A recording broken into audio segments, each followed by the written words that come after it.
السلام علیکم ورحمۃ اللہ وبرکاتہ۔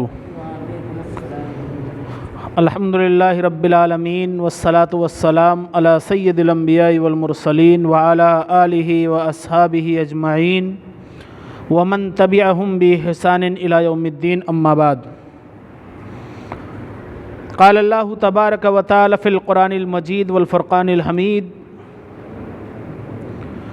انما المؤمنون الذين اذا ذكر الله وجلت قلوبهم واذا تليت عليهم آياته زادتهم ایمانا وعلى ربهم يتوکلون۔ محترم سامعین اعظام و ناظرین کرام، آج تراویح کی نماز میں مکمل سورہ انفال کی تلاوت کی گئی ہے اور سورہ توبہ سے تقریباً 30 آیتوں کی تلاوت کی گئی ہے۔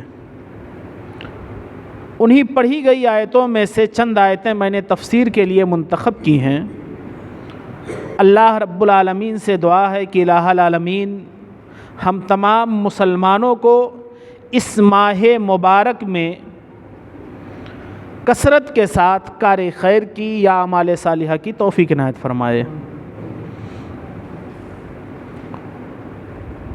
آج پہلی سورت جو پڑھی گئی ہے مکمل، وہ سورہ انفال ہے۔ یہ سورہ انفال مدنی سورت ہے۔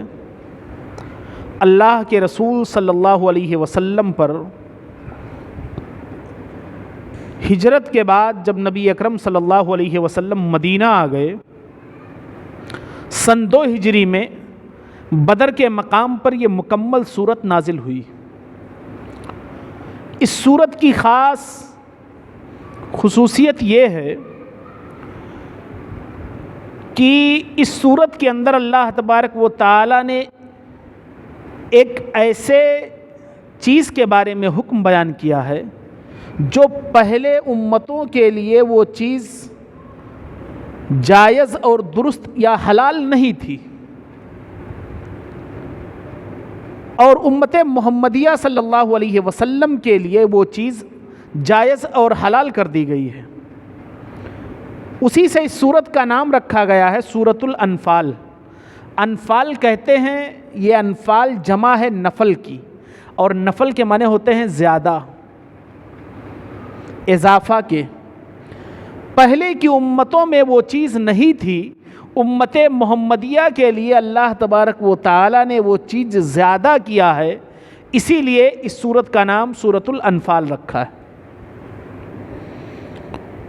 دوسری چیز، اس سورت کے اندر اللہ تبارک و تعالی نے، جیسے گزشتہ کل بیان کیا گیا تھا کہ سورہ اعراف کے اندر اللہ تبارک و تعالی نے حضرت نوح علیہ السلام، حضرت لوط علیہ السلام، حضرت ہود علیہ السلام، حضرت صالح علیہ السلام کے واقعات کو ذکر کیا، اس لیے کہ ان قوموں پر عذاب آیا تھا۔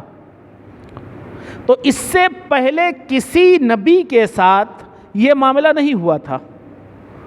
گزشتہ قوموں میں قربانی یا اللہ رب العالمین کا تقرب کسی چیز کے ذریعہ سے جو حاصل کیا جاتا تھا، اس کے قبول اور عدم قبول کی صرف 2 صورتیں ہوتی تھیں۔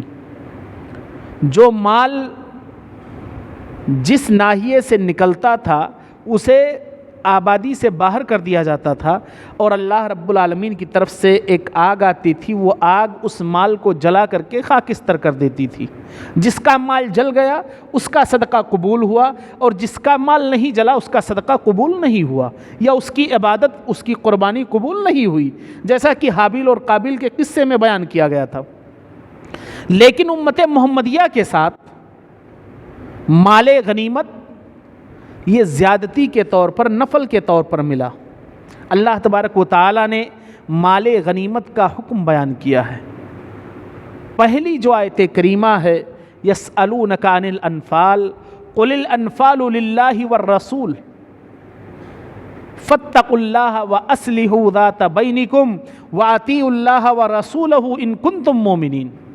اللہ تبارک و تعالی نے جو پہلا حکم بیان کیا ہے کہ یہ جو مال غنیمت ملا ہے، بدر اس صورت کے اندر جیسا میں نے ابھی ذکر کیا کہ یہ مکمل صورت بدر کے مقام پر نازل ہوئی، جو سن 2 ہجری میں 17 رمضان سن 2 ہجری میں واقع ہوا، رمضان کا مہینہ، اور سن 2 ہجری میں بدر کی لڑائی واقع ہوئی اور اللہ کے رسول صلی اللہ علیہ وسلم پر اس صورت کا نزول ہوا۔ تو پہلا تو معاملہ اس کے اندر یہ ہے کہ اللہ تبارک و تعالیٰ نے مال غنیمت کا حکم بتلایا ہے کہ مال غنیمت کے بارے میں لوگ مال غنیمت اس مال کو کہتے ہیں جو کافروں سے لڑائی کے بعد حاصل کی جاتی ہے۔ ایک ہے مال فے اور ایک ہے مال غنیمت۔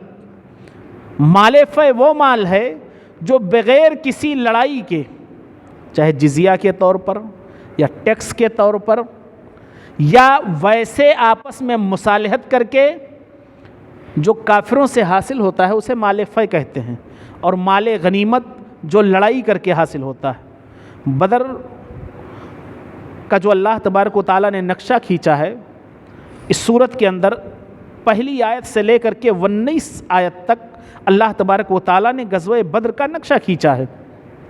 بدر کے مقام پر یہ صورت نازل ہوئی، اللہ کے رسول صلی اللہ علیہ وسلم کو نئے احکام کے بارے میں جانکاری دی گئی، لوگ آپس میں چیمی گوئیاں کرنے لگے۔ اس آیت کریمہ کا یا اس صورت کا نزول ہوا کہ یسألونک عن الانفال قل الانفال للہ والرسول، لوگ آپ سے سوال کرتے ہیں کہ یہ جو مال غنیمت حاصل ہوا ہے یہ کس کے لیے ہے؟ تو آپ کہہ دیجئے کہ اللہ اور اس کے رسول کے لیے، اللہ اور اس کے رسول کے لیے ہے۔ فاتقوا اللہ واصلحوا ذات بینکم، اللہ رب العالمین کا تقوی اختیار کرو اور آپس کے معاملات درست کر لو، اللہ اور اس کے رسول کی اطاعت کرو، ان کنتم مومنین، اگر کیا ہو تم مومن ہو۔ غزوہ بدر کا اللہ تبارک و تعالیٰ نے نقشہ کھینچا ہے اور اس کا پس منظر بیان کیا ہے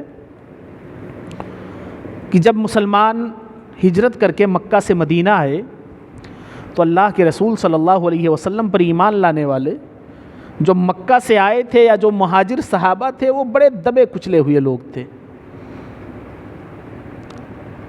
ہجرت کے دوسرے سال ابو سفیان کا قافلہ ملک شام تجارت کی غرض سے گیا ہوا تھا، لوٹ رہا تھا۔ مدینہ سے کچھ دوری پر ایک جگہ جہاں بدر ہے، بدر کے کنارے سے وہ قافلہ گزر رہا تھا، واپس ہو رہا تھا مکہ کی جانب۔ اللہ کے رسول صلی اللہ علیہ وسلم کو خبر دی گئی اور آپ 313 لوگوں کے ساتھ نکل کر کے جب آپ وہاں سے نکلے تو ارادہ تھا کہ اس لشکر کو روکا جائے، جو تجارت کا قافلہ آ رہا ہے اس تجارت کے قافلے کو روکا جائے۔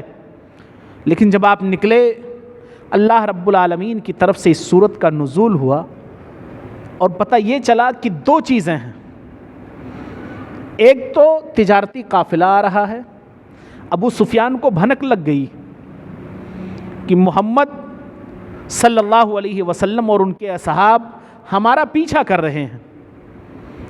ابو سفیان نے آدمیوں کو بھیج دیا کہ جاؤ مکہ میں خبر کر دو، مکہ والوں کو خبر کر دو کہ ایسا ایسا معاملہ ہے، قریش کے قافلے کو محمد صلی اللہ علیہ وسلم اور ان کے ساتھیوں نے روکنے کا پلان بنا لیا ہے۔ یہاں سے مکہ والے اپنے تجارتی قافلے کو مامون و محفوظ لانے کے لیے نکل پڑے 1000 کی لشکر کے ساتھ۔ اب اللہ تبارک و تعالیٰ نے آیت کریمہ نازل کر دی کہ 2 چیزوں میں سے ایک چیز تمہیں حاصل ہوگی، یا تو تجارتی قافلہ تمہیں ملے گا یا وہ لشکر جو مکہ سے نکلی ہے۔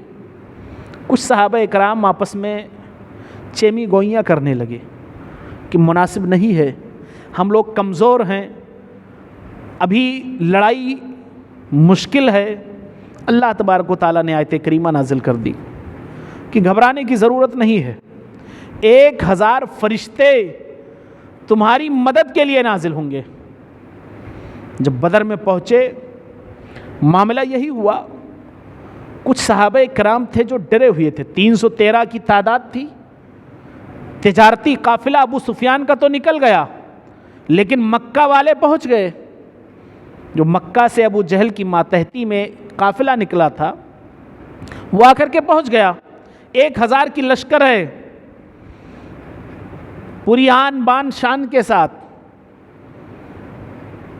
غزوہ بدر واقع ہو گیا. کچھ صحابہ کرام ڈر رہے تھے. اللہ تبارک و تعالیٰ نے بارش نازل کر دی. 3 چیزیں اللہ تبارک و تعالیٰ نے ایسی کی کہ اگر انسان بہت زیادہ ڈرا ہوا ہے اور اسے نیند آ جائے تو نیند سے اس کے ذہنی جو دباؤ ہے وہ دباؤ اس کا ختم ہو جاتا ہے، ذہنی سکون حاصل ہو جاتا ہے. صحابہ کرام کو اونگ آ گئی. اللہ تبارک و تعالیٰ نے کہا اذ یغشیکم النعاس امنۃ طائفۃ منکم، تمہاری ایک جماعت ایسی تھی جس پر اللہ تبارک و تعالیٰ نے اونگ طاری کر دی. اونگ سے ان کے دل کے اندر جو وحشت تھی، ان کا دماغ جو ڈر رہا تھا، وہ ان کی بوکھلاہٹ یا خوف ختم ہو گئی. اللہ رب العالمین نے بارش نازل کر دی، ان کے پاؤں جما دیے، اور انہیں جو خطرہ تھا کہ پانی پر کافروں کا قبضہ ہے، مشرکوں کا قبضہ ہے، انہیں بھی پانی پاکی حاصل کرنے کے لیے یا پینے کے لیے ضرورت کے لیے پانی انہیں بھی مل گیا. تیسری چیز اللہ رب العالمین نے کہا کہ تمہارے دل کے اندر جو خوف تھا، شیطان جو تمہیں ورغلا رہا تھا، اس خوف کو بھی ہم نے نکال دیا. یہ اللہ تبارک و تعالیٰ نے اس سورت کے اندر بدر کا نقشہ کھینچا ہے. اس کے بعد اللہ تبارک و تعالیٰ نے مکہ کے لوگ، جب نبی اکرم صلی اللہ علیہ وسلم مکہ میں تھے تو مکہ کے لوگ اللہ کے رسول صلی اللہ علیہ وسلم سے ایک فرمائش کرتے تھے. وہ فرمائش یہ کرتے تھے، جیسے گزشتہ کل ذکر کیا گیا تھا کہ اللہ تبارک و تعالیٰ نے کہا کہ گزشتہ قوموں کے ساتھ ہم نے ایسا ایسا کیا ہے، اگر تم نے رسول کی تکذیب کی تو تم پر بھی عذاب آ جائے گا. مکہ والے کہتے تھے کہ اے محمد صلی اللہ علیہ وسلم، آپ اپنے رب سے کہہ دیجئے کہ عذاب بھیج دے، آپ اپنے رب سے کہہ دیجئے کہ عذاب بھیج دے. اللہ تبارک و تعالیٰ نے عذاب سے بچنے کے اس سورت کے اندر، سورہ انفال کے اندر 2 طریقے بتلائے. پہلا طریقہ کہا رسول کی موجودگی، وما کان اللہ لیعذبہم وانت فیہم، کہا اے نبی پاک صلی اللہ علیہ وسلم، آپ جب تک ان کے درمیان ہیں، جب تک اللہ رب العالمین ان پر عذاب نہیں نازل کرے گا. یعنی رسول جب تک کسی قوم میں تھے، اس قوم کے اندر کوئی عذاب نہیں آیا. حضرت نوح علیہ السلام اپنی کشتی پر سوار ہو گئے تب ان کی قوم پر عذاب آیا. حضرت صالح علیہ السلام نکل گئے تب ان کی قوم پر عذاب آیا. حضرت لوط علیہ السلام اپنی بستی سے نکل گئے تب ان کی بستی پر عذاب آیا. ایسے مختلف انبیاء کا جو تذکرہ کیا، کہا اے نبی پاک صلی اللہ علیہ وسلم، جب تک آپ ان کے درمیان ہیں تب تک ان پر عذاب نہیں آئے گا. اور دوسری چیز جو عذاب سے بچنے کا راستہ ہے، آج کا جو خطبہ جمعہ تھا وہ توبہ و استغفار کے تعلق سے تھا. کہا وَمَا كَانَ اللَّهُ مُعَذِّبَهُمْ وَهُمْ يَسْتَغْفِرُونَ، اور جب تک لوگ اجتماعی طور پر اللہ رب العالمین سے توبہ و استغفار کرتے رہیں گے تب تک اللہ رب العالمین کا عذاب نہیں آئے گا. مکہ کے لوگ مشرک تو تھے لیکن خانہ کعبہ کا طواف کرتے تھے، مسجد حرام کا طواف کرتے تھے، اور اس کے اندر وہ اللہ رب العالمین سے توبہ و استغفار کرتے تھے. صحیح بخاری کی روایت ہے کہ وہ لوگ اللہ رب العالمین سے توبہ و استغفار کرتے تھے اور خانہ کعبہ کا طواف کرتے تھے. تو کہا اللہ رب العالمین اس بنا پر وہ توبہ و استغفار کرتے ہیں، اس بنا پر اللہ رب العالمین عذاب نہیں بھیجے گا. اس کے بعد اللہ تبارک و تعالیٰ نے مہاجرین اور انصار کی خصوصیات بیان کی ہے. سورت کے اخیر میں تقریباً 4 یا 5 آیتیں 72 سے لے کر کے 72، 73، 74، 75 5 آیتوں کے اندر اللہ تبارک و تعالیٰ نے مہاجرین اور انصار صحابہ کی خصوصیت بیان کی ہے. مہاجرین صحابہ وہ صحابہ جو اپنا سب کچھ اپنا گھر بار، پلاٹ، مکان، بیوی، بچے، والدین، رشتہ دار، تمام چیزوں کو صرف اللہ رب العالمین کی دین کے لیے چھوڑ دیا تھا، وہ مہاجر صحابہ۔ اور انصار صحابہ، انصار وہ صحابہ جنہوں نے بلا چوں چرا، اللہ کے رسول صلی اللہ علیہ وسلم نے کہا تقریباً 70 صحابہ کرام کی اللہ کے رسول صلی اللہ علیہ وسلم نے مواخات یا بھائی چارگی کروائی۔ کہا تمہارے بھائی یہ ہیں، تمہارے بھائی یہ ہیں، تمہارے بھائی یہ ہیں۔ ایک بہت مشہور و معروف واقعہ ہے، صحیح بخاری اور صحیح مسلم کی حدیثوں میں متفق علیہ روایت ہے کہ عبد الرحمن بن عوف اور سعد بن ابی وقاص رضی اللہ عنہ کے درمیان اللہ کے رسول صلی اللہ علیہ وسلم نے بھائی چارگی کروائی۔ جب پہنچے تو عبد الرحمن بن عوف نے کہا کہ دیکھیے، یہ انصار بھی جانتے ہیں کہ میں انصار کا سب سے مالدار آدمی ہوں، یہ میرا مال ہے، اور میرے مال کے آدھا مال آج سے تمہارا ہے اور آدھا مال ہمارا ہے۔ انصار صحابہ یہ ہیں۔ اور کہا اس وقت تک پردے کا حکم نہیں نازل ہوا تھا، پردے کا حکم سن 5 ہجری میں نازل ہوا، جس وقت اللہ کے رسول صلی اللہ علیہ وسلم نے بھائی چارگی کروائی اس وقت پردے کا حکم نہیں نازل ہوا تھا۔ عبد الرحمن بن عوف نے کہا کہ یہ میری 2 بیویاں ہیں، ان میں سے تم جس کو پسند کرو میں اسے طلاق دے دوں گا، اور عدت پوری ہونے کے بعد تم اس سے شادی کر لو۔ یعنی مال بھی آدھا، گھر بھی آدھا، اور اپنی بیوی بھی دے دی۔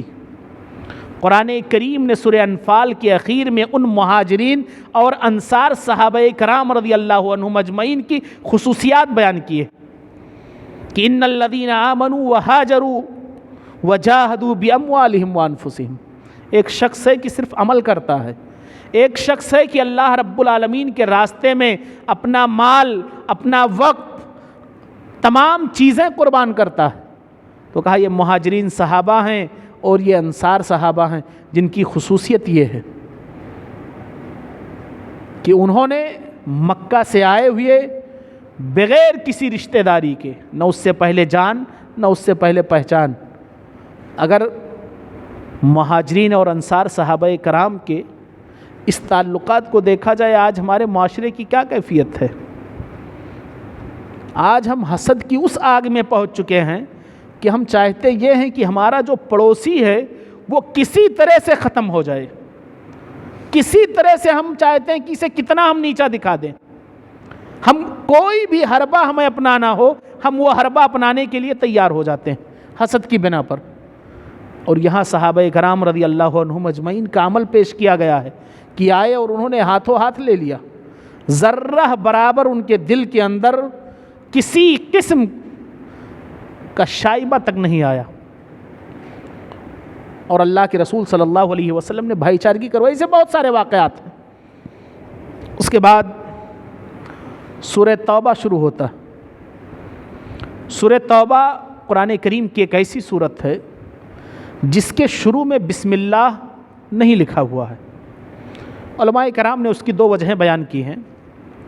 پہلی وجہ تو یہ کہ یہ سورت سورہ انفال کا تتمہ یا باقی حصہ ہے، اس لیے کہ جو احکام سورہ انفال کے اندر بیان کیے گئے ہیں اسی سے ملتے جلتے تمام احکام سورہ توبہ کے اندر نازل کیے گئے ہیں۔ دوسری حکمت مفسرین کرام نے یہ بیان کی ہے کہ اس سورت کے اندر اللہ تبارک و تعالی نے مشرکین سے برات کا اظہار کیا ہے، اللہ رب العالمین کا غیظ و غضب نازل ہوا ہے، اس لیے اس سورت کے شروع میں بسم اللہ نہیں ہے۔ اس کے اندر جو پہلا حکم ہے، اللہ تبارک و تعالی نے مشرکین سے برات کا اظہار کیا ہے۔ سورہ توبہ یہ اللہ کے رسول صلی اللہ علیہ وسلم پر فتح مکہ کے بعد نازل ہوئی۔ پہلا حکم اس کے اندر یہ ہے کہ مشرکوں کا داخلہ خانہ کعبہ کے اندر ممنوع ہو گیا ہے کہ انما المشرکون نجس فلا یقربوا المسجد الحرام بعد عامہم ھذا۔ سن 9 ہجری کے موقع پر صحیح بخاری کی روایت ہے کہ اللہ کے رسول صلی اللہ علیہ وسلم فتح مکہ کے کچھ دنوں کے بعد حضرت ابو بکر صدیق رضی اللہ عنہ، حضرت علی رضی اللہ عنہ اور کچھ صحابہ کرام کو یہ آیت یا اس کا حکم دے کر کے بھیجا کہ یہ لو اللہ رب العالمین کی طرف سے یہ آیت کریمہ نازل ہوئی ہے، جا کر کے بتا دو کہ اس سال کے بعد کوئی بھی مشرک خانہ کعبہ کا طواف ننگا ہو کر کے نہیں کر سکے گا یا خانہ کعبہ کے اندر داخل نہیں ہو سکتا ہے۔ ایک مسئلہ ہے اس وقت، ابھی حال ہی میں ہندوستان کی ایک وزیر سعودی عرب کے دورے پر گئی تھی، مسجد نبوی سے تقریباً 300 میٹر کے فاصلے پر وہ کھڑی ہوئی تھی، ان کی تصویر وائرل ہوئی تھی۔ اس پر ہمارے کچھ بھائیوں نے بہت واویلا مچایا تھا کہ مشرکین مسجد میں داخل ہو سکتے ہیں یا نہیں۔ ہمارے اسلامی بھائیوں نے بہت واویلا مچایا تھا کہ سعودی عرب کی حکومت کو گر جانا چاہیے، ختم ہو جانا چاہیے، ان کو مسجد نبوی اور مسجد حرام لوگوں کے حوالے کر دینا چاہیے۔ صحیح بخاری کی روایت ہے، اللہ کے رسول صلی اللہ علیہ وسلم کے زمانے میں ثمامہ بن اسال ملک یمامہ کے گورنر تھے، مشرک تھے، انہیں لا کر کے مسجد نبوی کے کھمبوں میں باندھ دیا گیا تھا، مسجد نبوی کے کھمبوں میں انہیں باندھ دیا گیا تھا اندر۔ اس آیت کریمہ کے اندر جو حکم ہے وہ حکم خانہ کعبہ کے ساتھ خاص تھا، لیکن بعد میں یہ حکم تمام مسجدوں کے ساتھ ہو گیا، اور جو ہندوستانی وزیر کے ساتھ معاملہ ہوا تھا وہ معاملہ مسجد کے اندر کا بھی نہیں تھا، مسجد کے اندر کا بھی نہیں تھا۔ اللہ کے رسول صلی اللہ علیہ وسلم سے ایک تو ثمامہ بن اسال کا واقعہ، اور دوسرا کچھ وفود اللہ کے رسول صلی اللہ علیہ وسلم کے پاس مجوسیوں کے آئے تھے سن 9 ہجری میں، اور اللہ کے رسول صلی اللہ علیہ وسلم نے ان مجوسیوں کو مسجد نبوی میں مہمان بنایا تھا۔ اس آیت کے اندر جو ممانعت ہے وہ مشرکوں کو دی گئی ہے اور خانہ کعبہ کے ساتھ خاص تھی۔ بوقت ضرورت اگر ایسا کوئی معاملہ ہے آج بھی، یہ حکم مسجد حرام اور مسجد حرام کے ارد گرد جو حدود حرم ہے اس پر یہ حکم آج بھی نافذ ہے۔ حدود حرم کے اندر کوئی بھی غیر مسلم داخل نہیں ہو سکتا۔ سعودی حکومت نے باقاعدہ روڈ بنا دیا ہے، آپ مکہ سے باہر جیسے نکلیں گے ایک روڈ ہے طریق غیر المسلمینہ، غیر مسلمانوں کا راستہ، مکہ کے اندر کوئی بھی بس ہو کر کے نہیں گزرتی ہے جس پر کوئی مشرک یا کوئی کافر بیٹھا ہوا ہو۔ اللہ رب العالمین اس حکومت کو باقی رکھے اور اس کو حاسدوں کی نظر سے محفوظ رکھے۔ دوسرا حکم، مسجد کون تعمیر کرے گا؟ مسجد کون تعمیر کرے گا؟ بڑی لمبی آیت کریمہ ہے، اللہ رب العالمین کا حکم ہے کہ انما یأمر مساجد اللہ من آمن باللہ والیوم الآخر واقام الصلاۃ وآتى الزکاۃ ولم یخش الا اللہ فعسى اولئک ان یکونوا من المہتدین۔ مسجدیں وہ شخص آباد کرے گا جو 5 اوصاف سے متصف ہو۔ مسجد ہم لوگوں کا تو دعوتی سفر بہت زیادہ ہوتا رہتا ہے، ادھر ادھر آنا جانا، دیکھتے ہیں کہ سعودی حکومت نے اپنے ملک ہندوستان میں ایسی ایسی جگہوں پر مسجدیں بنا دی ہیں جہاں صرف ایک ہی نمازی ہوا کرتے ہیں، صرف ایک نمازی۔ مسجدیں تو انہوں نے بنا دی، لیکن ان مسجدوں کو اپنے سجدوں سے کون رونق بخشے گا؟ ان مسجدوں کو کون آباد کرے گا؟ سورہ توبہ کی اس آیت کے اندر اللہ تبارک و تعالیٰ نے 5 اوصاف بتلایا کہ اللہ کی مسجدیں وہ شخص آباد کرے گا جس کا اللہ پر ایمان ہو، من آمن باللہ، جس کا ایمان اللہ پر ہو، جو اللہ کو مانتا ہو کہ اللہ دیکھ رہا ہے، وہ شخص مسجد آباد کرے گا۔ والیوم الآخر، جس کا ایمان یوم آخر پر ہے، قیامت کے دن پر ہے کہ قیامت کے دن ہمیں اپنے عمر کے بارے میں 2 سوال کے جواب دینے ہیں۔ اللہ تبارک و تعالیٰ کل قیامت کے دن پوچھے گا کہ تو نے اپنی جوانی کہاں گزاری اور تو نے اپنی عمر کہاں فنا کی۔ 2 سوال ہوں گے، جوانی کے تعلق سے خاص سوال اور اس کے بعد پوری عمر کے تعلق سے عام سوال۔ تو اللہ کی مسجد وہ شخص آباد کرے گا جس کا ایمان اللہ پر ہو، جس کا ایمان یوم آخرت پر ہو، وَأَقَامَ الصَّلَاةَ۔ یہ بہت اہم مسئلہ ہے۔ نماز پڑھنا ایک الگ عمل ہے اور نماز قائم کرنا یہ ایک الگ عمل ہے۔ نماز پڑھتے ہیں، ہفتے میں 1 دن پڑھ لیا، 2 دن پڑھ لیا، دن میں 1 وقت کی نماز پڑھ لی، 2 وقت کی نماز پڑھ لی، یہ نماز کا پڑھنا ہے۔ وَأَقَامَ الصَّلَاةَ قرآن کریم میں جتنی بھی جگہوں پر آیا ہے اس کا معنی یہ ہے کہ جو نماز کو قائم کرتے ہیں، 5 وقتہ نماز پابندی کے ساتھ پڑھتے ہیں۔ 5 وقتہ نماز یہ نہیں کہ فجر میں تھا تو ظہر میں غائب، عصر میں تھا تو مغرب میں غائب، یہ نماز پڑھنا ہے اور نماز کا قائم کرنا کہ جو فجر میں بھی تھا، ظہر میں بھی تھا، عصر میں بھی، مغرب میں بھی، عشاء میں بھی۔ کہا اللہ کی مسجدیں کون آباد کرے گا؟ جس کا اللہ پر ایمان ہو، یوم آخرت پر ایمان ہو، نماز کو قائم کرنے والا ہو، وآت الزکاۃ اور زکوٰۃ دینے والا ہو۔ زکوٰۃ آگے کی آیت میں یا کل انشاءاللہ العظیم کل کے درس میں ہوگا کہ زکوٰۃ کیا ہے اور زکوٰۃ کن پر تقسیم کی جائے گی اور کن پر واجب ہے۔ وَأَقَامَ الصَّلَاةَ وَآتَ الزَّكَاةَ وَلَمْ يَخْشَ إِلَّا اللَّهَ۔ مسجدیں وہ شخص آباد کرے گا جو اللہ کے علاوہ کسی سے نہ ڈرتا ہو، اللہ کے علاوہ جو کسی سے نہ ڈرتا ہو، نہ کسی دادا سے، نہ کسی بابا سے، نہ کسی دادی سے، جس کے دل کے اندر خوف ہے تو صرف اللہ کا خوف ہے، صرف اللہ کا خوف ہے۔ اور جب انسان اللہ سے ڈرنے لگے گا اس کے بعد اس کے دل سے دنیا کے تمام خوفیں، تمام ڈر نکل جائیں گے۔ یہ چند باتیں تھیں جو مسجد کے آباد کرنے کے تعلق سے تھیں یا سورہ انفال اور سورہ توبہ کی تفسیر کے تعلق سے تھیں۔ آخر میں دعا ہے کہ الہ العالمین ہم تمام کو مسجدوں کی عظمت سمجھنے اور مسجدوں کو آباد کرنے کی توفیق عنایت فرمائے۔ آمین۔ والسلام علیکم ورحمۃ اللہ وبرکاتہ۔